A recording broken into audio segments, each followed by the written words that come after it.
73 ವರ್ಷದ ನರೇಂದ್ರ ಮೋದಿ 7 ಹಂತಗಳ ಲೋಕಸಭಾ ಚುನಾವಣೆಗೆ ಬಿರುಸಿನಿಂದ ಪ್ರಚಾರವನ್ನು ನಡೆಸಿದ್ದಾರೆ.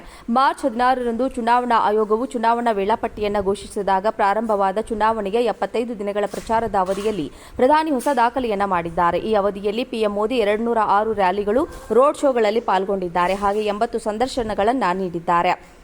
ಪ್ರಧಾನಿ ನರೇಂದ್ರ ಮೋದಿ ಅವರು 2024ರ ಲೋಕಸಭಾ ಚುನಾವಣೆಗಾಗಿ ಬೃಹತ್ ರ್ಯಾಲಿಗಳನ್ನು ನಡೆಸಿದ್ದಾರೆ. ಅವರು ತಮ್ಮ ಸರ್ಕಾರದ 10 ವರ್ಷಗಳ ಅಧಿಕಾರಾವಧಿಯ ರಿಪೋರ್ಟ್ ಕಾರ್ಡ್ ಅನ್ನು ಸಾರ್ವಜನಿಕರ ಮುಂದೆ ಪ್ರಸ್ತುತಪಡಿಸಿದ್ದಾರೆ. ಈ ಬಾರಿಯ ಚುನಾವಣಾ ಪ್ರಚಾರದ ವೇಳೆ ಪ್ರಧಾನಿ ಮೋದಿ ಒಟ್ಟು 206 ರ್ಯಾಲಿಗಳನ್ನು ಉದ್ದೇಶಿಸಿ ಮಾತನಾಡಿದ್ದಾರೆ. ಇದಲ್ಲದೆ 3ನೇ ಅವಧಿಯಲ್ಲಿ ಅಧಿಕಾರಕ್ಕೆ ಬಂದರೆ ತಮ್ಮ ಸರ್ಕಾರ ಯಾವ ಕ್ರಮಗಳನ್ನು ಕೈಗೊಳ್ಳಲಿದೆ ಎಂಬುದನ್ನು ಪ್ರಸ್ತಾಪಿಸಿದ್ದಾರೆ.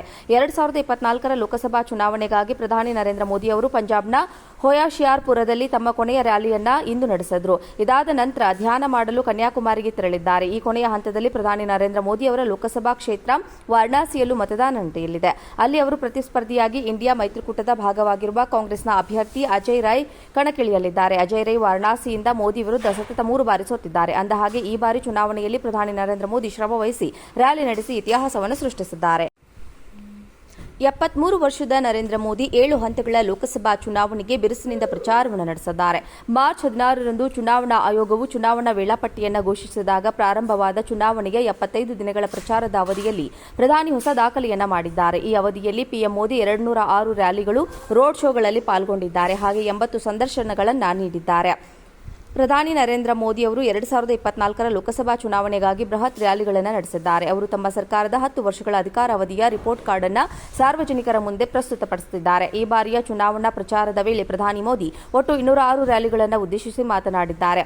ಇದಲ್ಲದೆ 3ನೇ ಅವಧಿಯಲ್ಲಿ ಅಧಿಕಾರಕ್ಕೆ ಬಂದರೆ ತಮ್ಮ ಸರ್ಕಾರ ಯಾವ ಕ್ರಮಗಳನ್ನು ಕೈಗೊಳ್ಳಲಿದೆ ಎಂಬುದನ್ನು ಪ್ರಸ್ತಾಪಿಸಿದ್ದಾರೆ. 2024ರ ಲೋಕಸಭಾ ಚುನಾವಣೆಗಾಗಿ ಪ್ರಧಾನಿ ನರೇಂದ್ರ ಮೋದಿ ಅವರು ಪಂಜಾಬ್ನ ಹೊಯಾಶಿಯಾರ್ಪುರದಲ್ಲಿ ತಮ್ಮ ಕೊನೆಯ ರ್ಯಾಲಿಯನ್ನ ಇಂದು ನಡೆಸಿದರು. ಇದಾದ ನಂತರ ಧ್ಯಾನ ಮಾಡಲು ಕನ್ಯಾಕುಮಾರಿಗೆ ತೆರಳಿದ್ದಾರೆ. ಈ ಕೊನೆಯ ಹಂತದಲ್ಲಿ ಪ್ರಧಾನಿ ನರೇಂದ್ರ ಮೋದಿ ಅವರ ಲೋಕಸಭಾ ಕ್ಷೇತ್ರ ವಾರಣಾಸಿಯಲ್ಲೂ ಮತದಾನ ನಡೆಯಲಿದೆ. ಅಲ್ಲಿ ಅವರು ಪ್ರತಿಸ್ಪರ್ಧಿಯಾಗಿ ಇಂಡಿಯಾ ಮೈತ್ರಿಕೂಟದ ಭಾಗವಾಗಿರುವ ಕಾಂಗ್ರೆಸ್ನ ಅಭ್ಯರ್ಥಿ ಅಜಯ್ ರೈ ಕಣಕ್ಕಿಳಿಯಲಿದ್ದಾರೆ. ಅಜಯ್ ರೈ ವಾರಣಾಸಿಯಿಂದ ಮೋದಿ ವಿರುದ್ಧ ಸತತ 3 ಬಾರಿ ಸೋತಿದ್ದಾರೆ. ಅಂದಹಾಗೆ ಈ ಬಾರಿ ಚುನಾವಣೆಯಲ್ಲಿ ಪ್ರಧಾನಿ ನರೇಂದ್ರ ಮೋದಿ ಶ್ರಮ ವಹಿಸಿ ರ್ಯಾಲಿ ನಡೆಸಿ ಇತಿಹಾಸವನ್ನು ಸೃಷ್ಟಿಸಿದ್ದಾರೆ. 73 ವರ್ಷದ ನರೇಂದ್ರ ಮೋದಿ 7 ಹಂತಗಳ ಲೋಕಸಭಾ ಚುನಾವಣೆಗೆ ಬಿರುಸಿನಿಂದ ಪ್ರಚಾರವನ್ನು ನಡೆಸಿದ್ದಾರೆ. ಮಾರ್ಚ್ 16ರಂದು ಚುನಾವಣಾ ಆಯೋಗವು ಚುನಾವಣಾ ವೇಳಾಪಟ್ಟಿಯನ್ನು ಘೋಷಿಸಿದಾಗ ಪ್ರಾರಂಭವಾದ ಚುನಾವಣೆಗೆ 75 ದಿನಗಳ ಪ್ರಚಾರದ ಅವಧಿಯಲ್ಲಿ ಪ್ರಧಾನಿ ಹೊಸ ದಾಖಲೆಯನ್ನ ಮಾಡಿದ್ದಾರೆ. ಈ ಅವಧಿಯಲ್ಲಿ ಪಿಎಂ ಮೋದಿ 206 ರ್ಯಾಲಿಗಳು, ರೋಡ್ ಶೋಗಳಲ್ಲಿ ಪಾಲ್ಗೊಂಡಿದ್ದಾರೆ. ಹಾಗೆ 80 ಸಂದರ್ಶನಗಳನ್ನು ನೀಡಿದ್ದಾರೆ.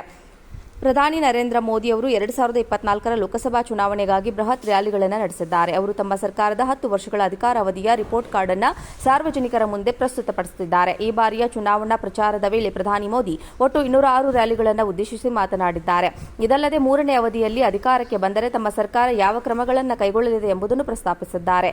2024ರ ಲೋಕಸಭಾ ಚುನಾವಣೆಗಾಗಿ ಪ್ರಧಾನಿ ನರೇಂದ್ರ ಮೋದಿ ಅವರು ಪಂಜಾಬ್ನ ಹೊಯಾಶಿಯಾರ್ಪುರದಲ್ಲಿ ತಮ್ಮ ಕೊನೆಯ ರ್ಯಾಲಿಯನ್ನ ಇಂದು ನಡೆಸಿದರು. ಇದಾದ ನಂತರ ಧ್ಯಾನ ಮಾಡಲು ಕನ್ಯಾಕುಮಾರಿಗೆ ತೆರಳಿದ್ದಾರೆ. ಈ ಕೊನೆಯ ಹಂತದಲ್ಲಿ ಪ್ರಧಾನಿ ನರೇಂದ್ರ ಮೋದಿ ಅವರ ಲೋಕಸಭಾ ಕ್ಷೇತ್ರ ವಾರಣಾಸಿಯಲ್ಲೂ ಮತದಾನ ನಡೆಯಲಿದೆ. ಅಲ್ಲಿ ಅವರು ಪ್ರತಿಸ್ಪರ್ಧಿಯಾಗಿ ಇಂಡಿಯಾ ಮೈತ್ರಿಕೂಟದ ಭಾಗವಾಗಿರುವ ಕಾಂಗ್ರೆಸ್ನ ಅಭ್ಯರ್ಥಿ ಅಜಯ್ ರೈ ಕಣಕ್ಕಿಳಿಯಲಿದ್ದಾರೆ. ಅಜಯ್ ರೈ ವಾರಣಾಸಿಯಿಂದ ಮೋದಿ ವಿರುದ್ಧ ಸತತ 3 ಬಾರಿ ಸೋತಿದ್ದಾರೆ. ಅಂದಹಾಗೆ ಈ ಬಾರಿ ಚುನಾವಣೆಯಲ್ಲಿ ಪ್ರಧಾನಿ ನರೇಂದ್ರ ಮೋದಿ ಶ್ರಮ ವಹಿಸಿ ರ್ಯಾಲಿ ನಡೆಸಿ ಇತಿಹಾಸವನ್ನು ಸೃಷ್ಟಿಸಿದ್ದಾರೆ.